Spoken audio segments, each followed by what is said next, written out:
नमस्कार। कांग्रेस से नाता तो टूटा, परंतु 50 साल का 3 पीढ़ियों का जो संबंध था उसकी टीस आज भी है। और आज जहां गुस्सा है पार्टी के लिए वहां दर्द भी है। और उदयपुर में जो कुछ हो रहा है उसको देख के पार्टी पे तरस भी आ रहा है। आज यहां पे मैं कुछ बातें कांग्रेस के शीर्ष नेतृत्व से साझी करने के लिए आया हूं, अपने दिल की बात कहने के लिए आया हूं। और जो मेरे दिल की बात है, मैं समझता हूं यही बात बहुत से लाखों करोड़ों कांग्रेस के कार्यकर्ताओं के दिल की बात है, जो शायद उस चिंतन शिविर में रखी ना जा सके, क्योंकि जमावड़ा वहां बड़े शीर्ष नेताओं का है। पर कितने शीर्ष नेता सिर्फ चीयर लीडर का रूप धारण करके रह जाएंगे, या कितने लोग उनमें से सच के ऊपर पहरा देंगे, कड़वी और सच्ची बात कह पाएंगे, ये तो आज और कल का दिन ही बता पाएगा। परंतु 50 साल जिस पार्टी में खून पसीना बहाया, जिसके साथ अच्छे बुरे समय में साथ रहे, उसके प्रति मेरा भी जाते जाते एक दायित्व बनता है। I would call it my parting gift to Congress party. मैं कुछ बातें साझी करना चाहता हूं, क्योंकि कल मैंने कांग्रेस के हमारे माननीय अध्यक्ष सोनिया जी का भाषण सुना। बड़ा भावुक भाषण था और उन्होंने खास तौर पे जो बात कही कि exceptional situations need exceptional solutions. परंतु कल का जो प्रोग्राम मैंने देखा उस चिंतन शिविर का, वो मात्र एक औपचारिकता, एक फॉर्मेलिटी फुलफिल करने से ज्यादा कुछ भी नहीं था।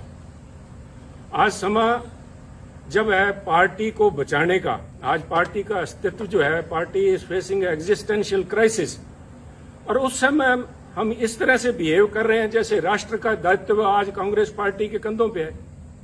कमेटियां बनाई गई हैं, 6 किस्म की कमेटियां हैं, जो कि फॉरेन पॉलिसी भारत की डिस्कस कर रही है, कोई इकोनॉमिक पॉलिसीज, आर्थिक पॉलिसीज के ऊपर डिस्कशन चल रही है, एग्रीकल्चर पॉलिसी के ऊपर डिस्कशन कर रही है। मेरा मानना है कि बिल्कुल कांग्रेस आज एक मेन अपोजिशन पार्टी है, और हमारा ये फर्ज भी बनता है कि हम इन विषयों के ऊपर हमारी एक राय हो।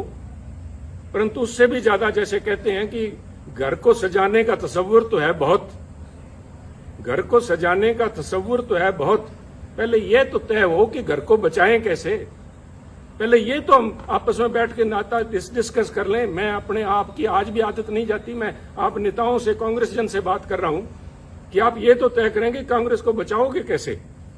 क्योंकि अगर बचाने की नीयत होती है और ये एक मात्र औपचारिकता ना होके चिंता, यहां पे ये चिंता का शिविर होना चाहिए था, ना कि चिंतन का।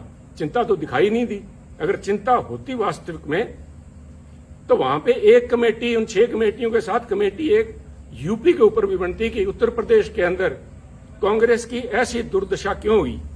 403 सीटों में से करीबन 390 सीट्स के ऊपर कांग्रेस के जो प्रत्याशी थे, उनको मात्र 2000 वोट भी नहीं आ पाए। आप सब समझते हैं कि पंचायत के मेंबर का जो कैंडिडेट होता है वो भी 2-4 हजार वोट ले जाता है। एक कांग्रेस का एमएलए उत्तर प्रदेश, जो कि दिल है हिंदुस्तान का, वहां पे कांग्रेस के नेताओं की ये दुर्दशा होनी, नेताओं की नहीं, मैं समझता हूं ये शीर्ष नेतृत्व की और पार्टी की दुर्दशा है। उसके ऊपर कोई कमेटी बनी, क्या उस पर कोई विचार करेगा? कल कोई अजय जी, जो लालू जी हमारे, अजय लालू जी हमारे प्रधान है, क्या वो बात करेंगे, साझा करेंगे क्या कारण रहे, क्या कमी है, उनको सुधारने का प्रयास किया जाएगा। इसी तरह चाहे गोवा है, चाहे मणिपुर है, क्यों आज क्या हालात, इस किस्म के बाद चर्चा तो ये होनी चाहिए थी कि पूरा north east, all the 7 sister states जो हैं, हम सारी हाथ से खोए बैठे हैं। क्या कारण हुआ? गोवा में तो बड़ी भारी एंटी इनकम्बेंसी थी सरकार की। चर्चा ये भी थी कि सरकार बनने के चांसेस है, परंतु हम कहीं भी नहीं ठहर पाए। और उत्तराखंड की बात कीजिए, और उत्तराखंड की तो मैं स्पेशली बात करना चाहूंगा कि 2 सूबे प्रांत ऐसे थे जिनकी बातचीत हो रही थी कि उत्तराखंड और पंजाब के अंदर कांग्रेस बहुत ही अच्छा प्रदर्शन करेगी और दोनों में सरकार कांग्रेस की बनेगी। फिर क्या हुआ? क्या कोई वहां बता पाएगा कि उत्तराखंड के जो मुख्यमंत्री के प्रत्याशी थे हमारे हरीश रावत जी, उनका एक पांव पंजाब में था, एक पांव उनका देहरादून में था इलेक्शन दिन तक। क्या वो सोच लेके आए थे? क्या सोच के साथ हरीश रावत जी को पंजाब का प्रभारी बना के भेजा गया? क्या उनकी मंशा सिर्फ इतनी थी कि हम तो डूबे हैं सनम, तुमको भी ले डूबेंगे? खुद तो उनकी जो दुर्दशा हुई, और मैं इसमें कहने में संकोच नहीं करूंगा, मैं पहले भी कह चुका हूं और आज फिर कह रहा हूं, अगर हरीश राव जी आ रहे हैं तो I call it divine justice, he deserved it. जो कांग्रेस पार्टी की दुर्दशा हुई है उसमें बहुत बड़ा रोल जो है एकमात्र इन व्यक्ति का है।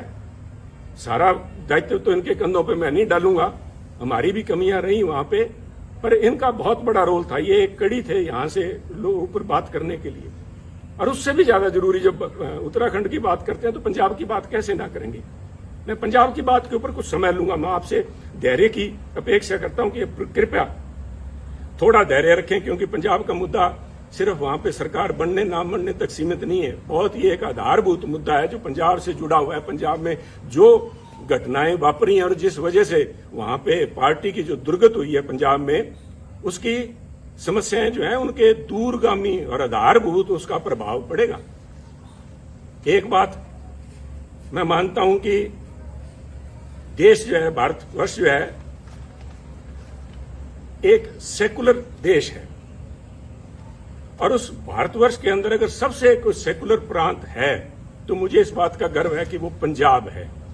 और पंजाब ने बार बार ये दर्शाया है, यहां तक कि 25,000 पंजाबियों ने कुर्बानी दे के भी, आतंकवाद के उन काले दिनों में 25,000 पंजाबियों की कुर्बानियां हुई, परंतु वहां आपसी भाईचारे और सेकुलरिज्म के ऊपर आंच भी नहीं आई। परंतु आज एक छोटी सोच का व्यक्ति, छोटी सोच का सो कॉल्ड लीडर, छोटी सोच का एक छोटा नेता जो बड़े पदों पे आसीन है, उसकी जुबान ने वो करने का प्रयास किया जो आतंकवाद के काले दिनों के अंदर AK-47 की गोलियां भी नहीं कर पाई। ये तो पंजाबियों को मैं दाद देता हूं कि उन्होंने फिर से मौका संभाला। और आप देखिए, जीता जागता सबूत देखिए, अगर किसी को इस बात के परिणाम की, इसको प्रूफ की जरूरत है तो वो देखिए कि इस इलेक्शंस के अंदर जिसके नतीजे 10 मार्च को भी आए हैं, अगर धर्म की बात करें, सिखों ने, जो सिखों की पंथक पार्टी अकाली दल, उसको वोट नहीं डाला। हिंदुओं ने बीजेपी को वोट नहीं डाला, और SC भाईचारे ने, हमारे दलित भाइयों ने कांग्रेस को वोट नहीं डाला। पंजाबियों ने एक सिख के तौर पे, एक हिंदू के तौर पे, एक दलित के तौर पे, क्रिश्चियन या मुस्लिम के तौर पे नहीं, उन्होंने पंजाबी के तौर पे वोट डाला। और इस सारे आडंबर को ढा के उन्होंने एक आस और उम्मीद को वोट डाला, एक रंगले पंजाब की आस, एक बेहतर फ्यूचर, बेहतर भविष्य की आस में उन्होंने वोट डाला। वो आस कितने हद तक पूरी होती है तो समय बताएगा, परंतु पंजाबियों को ये दाद देनी होगी कि उन्होंने ये काली नजर जो हमारे कांग्रेसी नेता जो लगा रहे थे, जो हिंदू, सिख या दूसरे भाईचारों के अंदर जहर का बीज जिन्होंने बोया, मैं तो आज इस माध्यम से खासतौर पे कांग्रेस अध्यक्षा सोनिया जी से निवेदन करूंगा, मेरी हाथ जोड़ के करबद्ध प्रार्थना है, सोनिया जी, राजनीति सारे देश में कर लीजिएगा, परंतु पंजाब को बख्शिए। पंजाब ने बहुत काले दिन देखे। पंजाब में अगर पंजाब को परसेंटेज के प्रिज्म से नहीं देख सकते आप, पंजाब को 33% अमुक कौम है, 40% अमुक कौम है, बाकी बचते नॉन सिख हैं या किस खाते में डाल रहे हैं, कृपया करके बख्शिए पंजाब को। पंजाब एक है। ये जो बात जिन लोगों ने, आपके जो नेता, आपकी सलाहकार है, मैं नाम भी लूंगा क्योंकि आज वो उन्हीं के चलते सारा बखेड़ा खड़ा हुआ है कि आज मेरे को इस चैनल पे के माध्यम से आपसे बात करने की जरूरत पड़ रही है। अंबिका सोनी जी के एक जबान ने, मैं समझता हूं, ना सिर्फ कांग्रेस को, तो कांग्रेस का तो बंटा उन्होंने बेड़ा डुबाया, परंतु उन्होंने पंजाब के माथे पे कलंक लगाया, सिखों के माथे पे कलंक लगाया, सिक्खी के माथे पे कलंक लगाया। उन्होंने हिंदुओं को बदनाम किया, हिंदुओं को निरादर किया। क्या ऐसे नेता का कांग्रेस में बने रहने का कोई हक है, कोई औचित्य है? अगर औचित्य है तो मैं आपसे निवेदन करूंगा कि आज के समागम के अंदर जब उदयपुर में वो बैठी हैं और आपके साथ मंच पे बराबर बैठी हैं, तो उनसे निवेदन करें कि उठ के वो बताएं कि Punjab, what is Sikhism, Sikhism है क्या जिसको उन्होंने इतना बड़ा दोष लगा दिया। This is nothing. उनका ये बयान कि पंजाब के अंदर अगर हिंदू मुख्यमंत्री बनता है तो पंजाब में आग लग जाएगी, इसका मायना ये हुआ कि जो सारे सिख हैं, सारे पंजाबी भाईचारा है, वो हिंदुओं के खिलाफ डांगे लेके घूम रहा है। हिंदू सिख भाईचारे के अंदर दरार डालने की ये जो कोशिश, खुद आपकी सलाहकारा अंबिका सोनी जी और उनके जो कुछ चंद चेले जो हैं, जो पंजाब के अंदर बैठे थे जिस समय ये फैसला हो रहा था, 4-5 जो यहाँ थे और वो 4-5 मोस्टली आज वहां आए हुए हैं आपके पास वक्ता के तौर पे, उनको बेनकाब करना जरूरी है। उन्होंने कहा था कि अगर हिंदू बन गया पंजाब में मुख्यमंत्री तो पंजाब में आग लग जाएगी। Is this some pre planned way of vilification of Sikhs? Are you trying to vilify a whole community? कि वो इतने इनटॉलरेंट है, उनके अंदर ये सहनशीलता ही नहीं है कि किसी और को बनता देख सके। और इनकी अंबिका जी की बात में अगर कहीं सच्चाई होती तो मैं समझता हूं कि अकाल तख्त के जत्थेदार साहब ने जिस दिन इनका बयान आया उसी दिन उन्होंने कहा, अकाल तख्त साहब का वो बयान मैं समझता हूं स्वर्णिम अक्षरों में दिखा जाने वाला है कि पंजाब के अंदर हिंदू सिख होना कोई मायने नहीं रखता। सोनिया जी, मैं आपसे निवेदन करना चाहूंगा, अकाल तख्त कोई छोटा मोटा जगह नहीं है, is a temporal seat of Sikhism. यहां पे महाराजा रणजीत सिंह भी आके पेश हुए हैं। अगर उनके हेड ग्रंथी ये बात कहते हैं, वहां के जत्थेदार साहब कहते हैं, तो ये क्या ज्यादा सिखों के बारे में या पंजाब के बारे में जानते हैं? एक ऐसा लीडर, एक तरफ हम इल्जाम लगाते हैं आम आदमी पार्टी के ऊपर कि वो पंजाब का भला नहीं कर पाएंगे क्योंकि उनकी लीडरशिप दिल्ली से चलाती है, जिनको दिल्ली के बारे में ज्ञान नहीं। मुझे आम आदमी पार्टी का तो पूरा पता नहीं, परंतु सोनिया जी, पंजाब कांग्रेस का बेड़ा गर्क दिल्ली में बैठे उन नेताओं ने किया है जिनको पंजाब का, पंजाबियत का, सिक्खी का बिल्कुल पता नहीं। सरबत दा भला गुरु महाराज का मूल मंत्र। I am not a Sikh scholar, परंतु मैं अपने आप पे गर्व है कि मैं पंजाबी हूं। मुझे इस बात का मान है कि गुरु महाराज ने जो मूल मंत्र दिया था वो था, मानस की जात सब एको पहचान में, सरबत दा भला, यूनिवर्सल ब्रदरहुड। कौन सी लैंग्वेज समझाऊं मैं इनको, अंबिका जी को? कौन सी लैंग्वेज में ये बता पाएंगे, जवाब दे पाएंगे? और इनके जो पिछ लगू वहां पे बैठे हैं उनसे मैं निवेदन करूंगा कि वो खड़े होकर वहां पे मंच पे बताएं कि किस वजह से पंजाब को बदनाम किया, पंजाबियों को बदनाम किया गया। और ये सोनिया जी, मैं बार बार इस बात पे जोर दे रहा हूं क्योंकि ये हमारी विचारधारा से जुड़ा हुआ मुद्दा है। इसका प्रभाव सिर्फ पंजाब तक सीमित नहीं रहेगा। ये तो आप मान के ले लीजिए कि जब तक इन लोगों से आप पीछा नहीं छुड़ाएंगे तब तक कम से कम पंजाब में कांग्रेस के पांव नहीं लग पाएंगे। ये आप एक मेरी भविष्यवाणी लिख लीजिए, चाहे नोट कर लीजिए मेरी तरफ से। परंतु ये मसला पंजाब तक सीमित नहीं रहेगा। This itself shows fundamental problem which is Congress is facing today.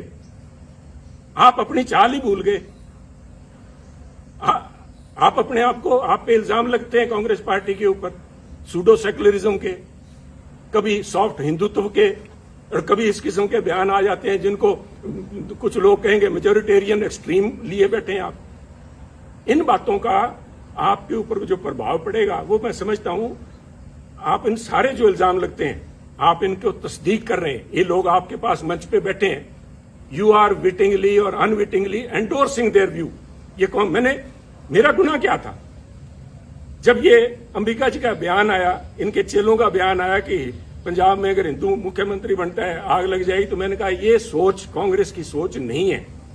ये सोच किसी एक, I said a petty person, a small-minded person occupying high positions, and I meant your advisor, Ambika ji. Let me be honest with you.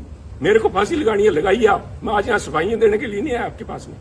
मैं तो आपको एक राय देने के लिए आया हूं जो पंजाब की भावना आपके सामने रखना चाहता हूं। अगर इन लोगों को आज आप भी अपने साथ बिठाए बैठे हैं पंजाब में, आप भूल जाइए पंजाब के बारे में। इनको ना सिर्फ सिख, ना सिर्फ हिंदू, बल्कि पंजाब का एक एक बच्चा इनको कोसेगा और इनको ये परिणाम भुगतने पड़ेंगे, अंबिका जी को और इनके इन चेलों को, जिन्होंने यहाँ पे पंजाब कांग्रेस भवन में या होटल के कमरों में जाके अजय माकन जी को या हरीश रावत और उनको हरीश बायतू को जाके जो कहा था, इसका देना आपको देना पड़ेगा। परंतु आज अगर आप भी नहीं समझते, पंजाब के लोगों ने आपको जो कुछ दिखाया है उसके बाद भी अगर नहीं समझे, और आप आज भी, जैसे मैं समझता हूं it was a poor attempt to portray Congress as BSP in Punjab. आपने निर्णय, राहुल जी ने लिया, बड़ा अच्छा निर्णय था, सबसे पहले स्वागत मैंने किया था, that he has broken a glass ceiling. पर जिस तरीके से उसको प्रस्तुत किया गया, तो लोगों ने कहा कि अगर हमने जात पात और जाति के आधार पर वोट डालना है तो हम नकली बीएसपी को वोट क्यों डालें, असली बीएसपी को क्यों नहीं डाल लेते। और वही मसला आपके साथ, चाहे आप जब सॉफ्ट हिंदुत्व की बात करते हैं, लोग कहेंगे अगर वोट ही धर्म के नाम पे डालना है तो फिर बीजेपी को क्यों ना डाले। ये नकली बीजेपी को क्यों डालें? साहब अपने वजूद पे रहिए। Don't this drift of your intellectual, you are losing the moorings, intellectual moorings. यही तो आपके पास सारा कुछ था। इसी विचारधारा के साथ तो लोग हमारे जैसे जुड़े थे। और आप में और दूसरों में फर्क क्या है, इसका कौन जवाब देगा? ये जवाब तो आपको ढूंढने पड़ेंगे। इसके लिए किसी सलाहकार की जरूरत नहीं पड़ेगी। इसके साथ ही पंजाब की जब मैं बात करूंगा, मैं नहीं चाहता था कि मैं अपनी बात करूं। मैं यहां सफाई, फिर से कह रहा हूं, मैं सफाई देने के लिए यहां नहीं आया। मैं अपने एक एक शब्द के ऊपर आज कायम हूं। मैंने जब आपको कहा था कि ये जो दिल्ली के अंदर आपके पास लोग बैठे हैं, आपको आंखें दिखा के और बाहर जाके कहते हैं समझौता हमसे करने का प्रयास कर रही है कांग्रेस अध्यक्षा, उन्होंने ना सिर्फ आपकी पद की गरिमा को ठेस लगाई बल्कि कांग्रेस की सोच को भी ठेस लगाई। मैं आज भी उस बात पे पहरा देता हूं। परंतु मैं इसलिए कह रहा हूं कि मुद्दा मुझे नोटिस दिया गया, सो कॉल्ड नोटिस, वो तो हमको कहें काफिर, ये अल्लाह की मर्जी है। कमाल होगी साहब। मैं तो आपसे ये पूछना चाहता हूं, सोनिया जी शायद आपको मालूम नहीं था, मैं देखिए इतनी बड़ी संस्था है, आपके पास कितने ही पूर्व या एक्टिंग कांग्रेस प्रधान सूबों के रहे होंगे, शायद आपको नहीं पता था कि सुनील के पास कोई भी पद नहीं है। जब आपने सुनील के खिलाफ एक फरमान जारी किया कि सुनील को पार्टी के सभी पदों से निलंबित किया जाता है, मेरे पास पद था कौन सा साहब? मेरे पास तो एक विचारधारा है, वो आज भी मेरे पास है। मैं अपनी बात पे आज भी खड़ा हूं। आप कहीं बदल गए होंगे, आपकी सोच बदल गई होगी। सुनील तो जाखड़ तो जहां खड़ा था वहीं खड़ा। ये हमारी कमजोरी है, यही हमारी स्ट्रेंथ है। हम तो जहां हैं वहीं खड़े हैं। परंतु जिन्होंने, वो कहते हैं कि आपने संबंध विच्छेद नहीं किया सुनील जाखड़ से, आपने दिल तोड़ा है। दिल भी तोड़ा तो तूने सलीके से न तोड़ा, बेवफाई के भी कुछ आदाब होते हैं। नोटिस दे रहे हो सुनील जाखड़ को? 50 साल 3 पीढ़ियों का संबंध है। मुझसे बात करने में किसी को शर्म आ रही थी? ये मैं सारे जवाब आपको दे सकता था, परंतु मैं आज जवाब देने के लिए नहीं आया। मैं जो बात देने का आपसे कहने के लिए आया हूं, क्या कहूं मैं, मजाक कहूं या इसके ऊपर तरस आता है मुझे। मुझसे आपने मुझे नोटिस दिलाया, कि ऐसे व्यक्ति से नोटिस दिलाया, और इस बात के लिए नोटिस दिलाया कि मैंने आपकी सलाहकारा के खिलाफ अपशब्द बोले। चलो मैंने तो आपकी सलाहकार अंबिका जी के खिलाफ जो कुछ बोला ना बोला, पर नोटिस इससे दिलाया आपने। तारिक अनवर जी एक बड़े सुलझे हुए परिपक्व नेता हैं। उनका तो आपको ध्यान होगा कि वो 1999 में, आज से करीबन 20 साल से ज्यादा पहले, कांग्रेस छोड़ के चले गए थे। आपको ये भी पता होगा कि वो क्यों छोड़ के गए थे। वो ये कह के छोड़ के गए थे कि सोनिया गांधी एक विदेशी महिला हैं, और विदेशी महिला अगर इंडियन नेशनल कांग्रेस की अध्यक्षा बनती हैं तो मैं उसे कदापि सहन नहीं कर सकता। और यही तारिक अनवर साहब, संगवा साहब और पवार साहब के जाके इन्होंने सरकार अपनी पार्टी बनाई थी। आप भूल गए क्या? कोई आपको बताने वाली, ये सलाहकार आपकी बताने वाली थी नहीं क्या? और ये क्या बताएंगी साहब? वो कहते नहीं, यहां तो हर शाख पे उल्लू बैठा है। इन श्रीमती जी की, अंबिका सोनी जी की बताऊं मैं आपको। आप उनसे, हमें जिसके ऊपर मैंने इल्जाम लगाए, मैं आपके माध्यम से, सोनिया जी, मैं आपको, क्योंकि आप बड़े हैं, आप अध्यक्ष हैं, आपके माध्यम से एक स्पीकर के तौर पे मैं आपके माध्यम से कांग्रेस जनों से बात कर रहा हूं कि जिस व्यक्ति पे मैंने आरोप लगाए हो, क्या वो मेरे खिलाफ अनुशासन कमेटी में बैठ सकती है जज बन के? कहते वही कातिल, वही शाहिद और वही मुंसिफ ठहरे। वही कातिल, वही शाहिद और वही मुंसिफ ठहरे। ऐ खुदा, मैं अपने कत्ल का दावा करूं किस पे? मैं किसको जाके कहूं ये बात? ये मेरे पे फैसला करेगी। 1977 में कहां थी जब इमरजेंसी के बाद सोनिया जी परछाया छोड़ गया था कांग्रेसियों का? जो लोग थे, इन किस्म के जो वक्ती लोग थे, these are fair weather friends, they are fair weather warriors. Indira ji की चहेती थी ये, संजय जी के साथ ही मिलकर काम करती थी, इसलिए इंदिरा जी का इनके तरफ बड़ा मान सत्कार था। और उस मान सत्कार का नतीजा इसी अंबिका सोनी जी ने यह दिया कि 1977 में जब उनको अपने साथियों की जरूरत थी, तो अंबिका जी सबसे पहले उस डूबते जहाज से छलांग मार के गई थी। जहाज से डूबने वालों को क्या कहते हैं मैं नहीं इस चक्कर में पड़ूंगा। और ना सिर्फ छलांग लगा के गई, ना सिर्फ उन्होंने यहां से कांग्रेस उर्स से, चंडीगढ़ से इलेक्शन लड़ा जगन्नाथ कौशल जी के खिलाफ, कांग्रेस के प्रत्याशी के खिलाफ, इन्होंने मेरठ में जाके 84 में फिर महसीना को दुबई जी बैठी होंगी, मैंने देखा नहीं कल प्रोग्राम में उनको। मैं अल्लाह ताला से यही दुआ करता हूं कि उनकी सेहत कायम रहे, वो यहां हो। उनसे पूछिएगा कि इन अंबिका सोनी जी ने इंदिरा जी के खिलाफ क्या क्या अभद्र भाषा इस्तेमाल की थी। आप बड़े दिल के नेता हैं राहुल जी, और आप भूल जाएंगे सोनिया जी, हम नहीं भूलते, हम तो गांठ बांध के बैठे हैं। और ऐसे लोगों को बेनकाब करना पड़ेगा। जब मैं ये बातें कर रहा हूं, जो मेरा ये किस्सा है, this is a case study in itself, the way Punjab issue has been handled from the very beginning. छोड़िए सुनील को उतारा गया जुलाई 2021 के अंदर ये कह के कि सुनील जाखड़ मुख्यमंत्री कैप्टन अमरिंदर सिंह जी के साथ मिलकर काम करता, उनका बहुत नजदीकी है, मिले हुए दोनों। नए कांग्रेस प्रधान को बनाया गया और उसके बाद जुलाई 21 को नए कांग्रेस के प्रधान नवजोत सिंह सिद्धू जी बनते हैं। और उसके बाद 6 महीने तक सारी एआईसीसी, सारी कांग्रेस इसी बात को लगी रही कि पहले मुख्यमंत्री कैप्टन अमरिंदर सिंह जी, उसके बाद में चरणजीत चन्नी, इन दोनों को आपस में कैसे इकट्ठा बिठाया जाए, कैसे पीसीसी प्रधान और मुख्यमंत्री मिलकर काम करें। व्हाट वाज इट, क्या था ये? क्या आप इसी एक बात पे, किसी एक बात पे खड़े हैं क्या? कोई स्टैंड है पार्टी का? और ये जो डिस्टेबलाइज करने की प्रयास किया गया, मैं जिनकी बात कर रहा हूं डिवाइन जस्टिस की, रावत साहब को भेजा इसलिए गया था कि कैप्टन अमरिंदर सिंह व सिटिंग प्रिटी, उनको डिस्टेबलाइज किया जाए। सोनिया जी, डिस्टेबलाइज तो विरोधी पार्टियां करती हैं, आप तो you are the parent party, Congress high command वहां पे बैठी। आप पंजाब में क्या डिस्टेबलाइज करवाना चाहती थे? Control destabilisation. और इसका रेमिफिकेशन देखिए, आज नोटिस आया कुछ दिन पहले, मेरे को नोटिस देने के बाद में एक नोटिस नवजोत सिंह सिद्धू जी को भी दिया गया। मेरे बहुत से डिफरेंसेज हैं नवजोत सिंह सिद्धू जी से, परंतु मैं इन प्रिंसिपल बात करना चाहता हूं, क्योंकि ये बातें आज के इस चिंतन शिविर में होनी चाहिए कि उनको किस बात के लिए नोटिस दिया गया कि वो अपनी सरकार के खिलाफ बोलते थे, वो कैप्टन अमरिंदर सिंह जी के खिलाफ बोलते थे, उन्होंने चरणजीत चन्नी के खिलाफ बोला, उनको नोटिस दिया गया। तो सब मेरा एक सवाल है, और मैं बड़ा उनका रिस्पेक्ट करता हूं अशोक गहलोत जी का। अशोक गहलोत जी, आपकी सरकार को डिस्टेबलाइज क्या सुनील जाखड़ ने कर रखा है क्या, जो सुनील को नोटिस दिया गया है? आपकी सरकार को नवजोत सिंह सिद्धू ने डिस्टेबलाइज कर रखा है क्या? सुनील जाखड़ तो शायद कैप्टन अमरिंदर सिंह से मिला हुआ था या नहीं था, वो तो ये खुद जानते हैं, क्योंकि एक एक बात का इनको ब्यौरा दिया हुआ था। मैं नहीं चाहता था कि कांग्रेस की लड़ाई सड़कों पर उतरे, परंतु ये इनका फैसला था। सिर माथे, मैंने उस माथे को कबूल किया, सिर माथे कबूल किया, परंतु नवजोत सिंह सिद्धू तो सिर्फ बोलते ही हैं। और आपके यहां तो गहलोत साहब हर 15वें दिन आपको बताना पड़ता है राजस्थान की जनता को कि मैं अभी मुख्यमंत्री रहूंगा। और जिन लोगों ने मानेसर में जाके महीना तक कैंप किए रखा, आपकी सरकार के ऊपर ही एनफोर्समेंट डायरेक्टरेट की रेड करवाई, वो तो आप अच्छे थे कि पंजाब वाले से हालात आपके साथ नहीं बने, आपके भांजे भतीजे के यहां 25-30 करोड़ रुपए नहीं मिले तो आप बच गए। उन लोगों को नोटिस नहीं जाना चाहिए? उन लोगों को तो कांग्रेस अध्यक्ष मंत्रणा के लिए बुलाते हैं। तो क्या एक संदेश दे रहे हैं?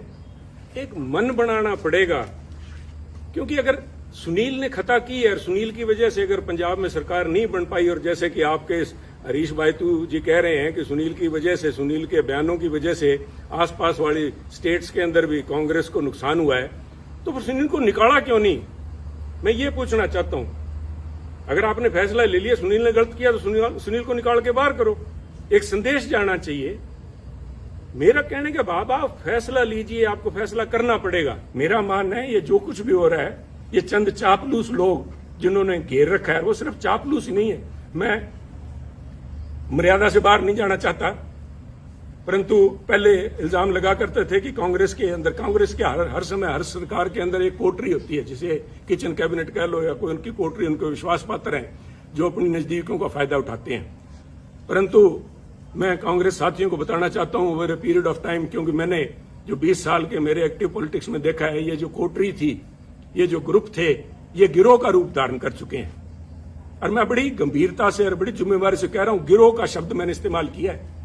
ये जो बना के भेजे जाते हैं यहाँ पे, हमारे इंचार्जेस बना के भेजे जाते हैं, इतिहास गवाह है पंजाब का, मैं राजस्थान का या हरियाणा का तो बोल नहीं सकता, मैं पंजाब की बात करूंगा। जनार्दन द्विवेदी जी शायद आए हुए हैं, जनार्दन द्विवेदी से पहले या बाद में एक शकील अहमद साहब को छोड़ दीजिए, चाहे वो चाणक्य थे, चाहे वो आशा कुमारी जी थी, चाहे रावत जी थे, और चाहे हमारे हरीश बायतू जी थे, ये सारे के सारे एक ही आका के जाके पैरों में हाथ लगाते हैं। वो हमारे पंजाब की आंटी बैठी है वहां पे, इन सारों को उनका वृद्ध उनका जो हस्त था उनके ऊपर था। और इन लोगों ने इल्जाम बहुत लगे हैं। मैं डिम्पा जी को मैंने कल बैठे देखा, आपके बगल में बैठे थे सोनिया जी, पिछली रो में आपके, उन्होंने एक बयान दिया, उन्होंने पूरे बाड़मेर के माथे पे कलंक लगाया। मैं समझता हूं उनको बाड़मेर का नाम नहीं लेना चाहिए था, उनको व्यक्ति विशेष का कहना चाहिए था, परंतु मुझे पता है कि वो नहीं बोलेंगे, ना ही उनके खिलाफ कार्रवाई होगी। क्योंकि मैं देखिए यहां बैठ के राय देनी बहुत आसान है। मैं समझता हूं कि पार्टी को चलाने के लिए बहुत सी आपकी मजबूरियां होती हैं, मजबूरियां हैं भी, चलाने के लिए बहुत अकोमोडेट भी करना पड़ता है। अकोमोडेट कीजिए। मैं नहीं कह रहा कि आप जसबीर सिंह डिम्पा जी की, जिन्होंने कहा था कि बाड़मेर का ठग कहा था या बाड़मेर का डाकू कहा था, मुझे याद नहीं, उन पे एक्शन ना लीजिए। मैं नहीं चाहता कि आपकी संख्या, एमपीज की संख्या घटे, परंतु मैं इतना जरूर चाहूंगा कि एक कमेटी तो बनाई जाए कि क्या हुआ।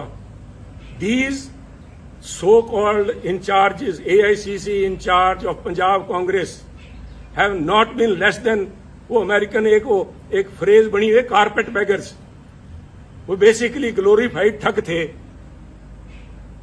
जिन्होंने अमेरिका में जाके, जो उन दिनों में सिविल वॉर के बाद लूट खसोट जो हुई है, इस किस्म का यहां पंजाब के अंदर माहौल रहा है। इन लोगों को नोटिस ना दे के आप नोटिस सुनील जाखड़ को दे रहे हो। कोई इल्जाम तो बताओ सुनील जाखड़ को। सुनील जाखड़ ने तो, वो कहते हैं ना, हमारे बागड़ी में कहावत है कि सुनील जाखड़ ने तो आंख में सुरमा डालने का प्रयास किया था, और आपके लोगों ने जाके वहां पे आपको बताया सुनील जाखड़ कांग्रेस की आंख फोड़ रहा है। तो ये निर्णय तो आपको लेने पड़ेंगे। सोनिया जी, मेरे से, राहुल जी से मेरा ये निवेदन है कि हो सकता है आने वाले उत्तराधिकारी वही होंगे, और वो चाहे मेरी किसी से बने ना बने, मुझे लोग गलत कहेंगे, कांग्रेस पार्टी आपके, राहुल जी और आपके नाम के गांधी परिवार के बिना नहीं चल पाएगी। 60 बन जाएंगी, 60 नहीं तो कम से कम हर एक सूबे में एक अपनी अलग कांग्रेस होगी। आपका होना जरूरी है, आप लोगों का इस पार्टी का एक सशक्त अपोजिशन के लिए होना जरूरी है। परंतु ये तब तक ही जरूरी है कि आप अपने अच्छे बुरे को पहचाने। ये प्रशांत किशोर जी नहीं बता पाएंगे आपको, कोई आप वो सुनील कानूनगोलो है उसको वो नहीं बता पाएगा।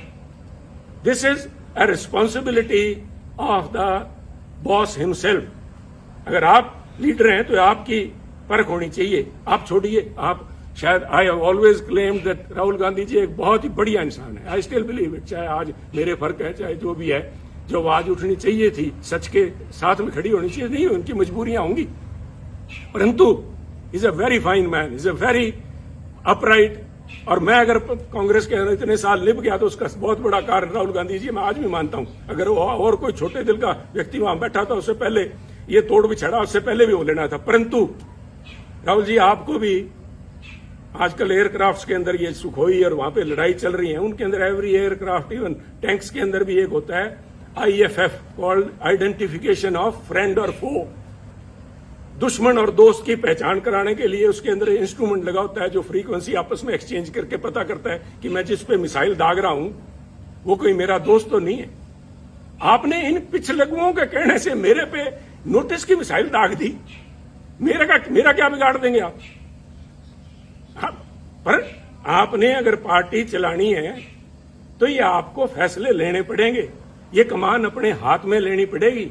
ऐसे चापलूस लोगों से, इन बेगैरत लोग हैं। मैंने वहां पे एक बड़ी नेता को गिड़गिड़ाते देखा है कि मेरे को टिकटों की उसमें कमेटी के अंदर रहने दिया जाए। राहुल जी ने मना कर दिया था, शी हैज वेस्टेड इंटरेस्ट। उसके बावजूद वो गिड़गिड़ा के, उनके लिए बहुत बड़ी बात है। परंतु इन चापलूस और बेगैरत लोगों के बीच में रह के मैं समझता हूं हमारी जो कांग्रेस की नेतृत्व है, वो गैरतमंद लोगों से बात करना और उनके सलीके को भूल गए हैं। परंतु ये आपको मुबारक हो, ये चापलूस आपको मुबारक हो। एक आखिरी बात कहना चाहूंगा, फैसला लीजिए। फैसले आपने लिए हैं, अच्छे लिए हैं, बुरे लिए हैं, समय बताएगा, फैसले तो लिए हैं। और मेरे फैसले के अंदर जो बात मैं खास तौर पे आखिर में आपसे कहना चाहता हूं, Sunil Jakhat's case, from notification to your recommendation of the disciplinary committee till the time you have finally asked Sunil to be removed from all positions, it shows what is basically ailing Congress party. आप भी फैसला नहीं ले पाए। ये क्या फैसला था? सुनील से पद ले लिए। क्या पद ले लिए? सुनील के पास कौन से पद थे जो आपने ले लिए? इट इज बिकॉज आज भी आइदर यू लैक कन्विक्शन और you have doubt whether these allegations are true और नॉट। पर मिसाइल तो छोड़ दी, अब ये तो वापस नहीं आएगी। आपने तो मिसाइल दाग दी। सुनील का तो आपने कर दिया कुंडा। सुनील की गैरत, सुनील का ऑनर, उसके लिए बहुत बड़ी बात है। और जिस दिन आपने नोटिस भेज दिया, मेरा तो आपसे उसी दिन संबंध विच्छेद हो गया। परंतु 50 साल आड़े आते हैं बीच में, इसलिए मैं आपसे संबोधित हूं कि ये कमान अपने हाथ में लीजिए। दोस्त और दुश्मन को पहचानिए। दोस्त दुश्मन नहीं पहचान सकते, कम से कम एसेट और लायबिलिटी तो पहचान लीजिए। एसेट कौन है, लायबिलिटी कौन है? ये लोग आपको कहेंगे कि पंजाब में हमने एक नेशनल एसेट क्रिएट किया। अगर वो एसेट है तो उस एसेट को क्यों नहीं पंजाब कांग्रेस का प्रधान बनाया? क्यों नहीं उसको यूपी में लेके गए? हमारे यहाँ तो 17 फरवरी को पंजाब के अंदर इलेक्शन कैंपेन खत्म हो गया था। अगर आपने वाकई जात पात के नाम पे वोट मांगने का ठान ही लिया था पंजाब में, तो यूपी में क्यों नहीं लेके गए मायावती जी को काउंटर कराने के लिए? या already has become an embarrassment. ये फैसले आपको लेने होंगे और उसके लिए मैं आपका ध्यान, राहुल जी, लेके जाना चाहूंगा पानीपत की पहली लड़ाई बाबर की तरफ।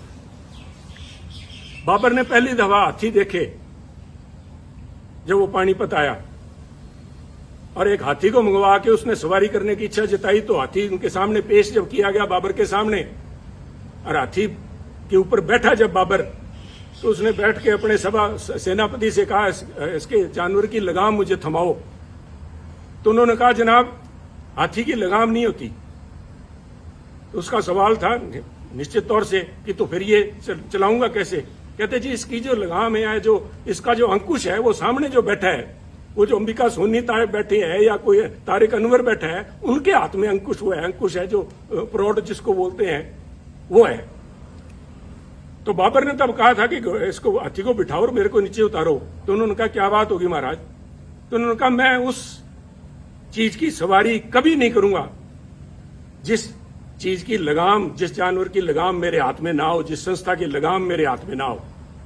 तो मेरी आपसे बेनती यही है, with all due respect and for all the respect and all the time we have spent together and with the party, 50 साल की आगे बढ़िए, कमान सामिए और इन पिछले लोगों को ऊपर छोड़ के कांग्रेस पार्टी को अगर जिंदा रखना है तो ये लगाम अपने हाथ में लीजिए। वरना इस किस्म के जो चिंतन शिविर हैं, इसी प्रशांत किशोर ने आपको कहा था, यूपी में आपको लेके गए थे, कैंपेन का नाम था खाट पे चर्चा। आज कांग्रेस पार्टी खटिया पे नजर आ रही है। अगर आज समय रहते नहीं संभले, वक्त की फिक्र करना दा क़यामत आने वाली है, तेरा जिक्र भी ना होगा दास्तानों में।